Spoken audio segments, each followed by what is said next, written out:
ఇగో ఒకప్పుడు ఆటనకు 4 సెకండ్‌లొచ్చేటియి. రూపాయికి 8 చాక్లెట్‌లొచ్చేది. రాను రాను కాలం మారుతున్న కొద్దీ రూ. 2, రూ.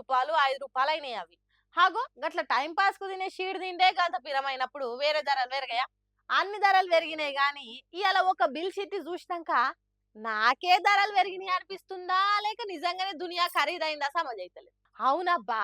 ఆ బిల్లు ఎంతేసిర్రో, ఎందుకేసిర్రో జెప్తా. మీరే జెప్పుండ్రిగ. నాకు ఆ డౌట్ వచ్చుడు రైటో కాదో. ఒకళ్ళు సికింద్రాబాద్ రైల్వే స్టేషన్‌లో ఒకరోజు బైక్ పార్కింగ్ జేసిర్రు. పార్కింగ్ టికెట్ మహా అంటే ఎంతుంటది?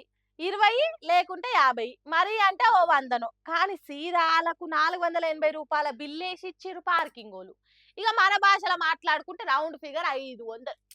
ఇదే ముచ్చట్టు ట్విట్టర్‌లో పెట్టి వాంచుకుర్రాళ్ళు. మరి బై మిస్టేక్‌ల గంత బిల్లేసిర్రా? లేకుంటే నిజంగానే ఒకరోజు పార్కింగ్ చేస్తే అనగనం పైసలు అర్థం గాక నెత్తి పట్టుకుంటుర్రు.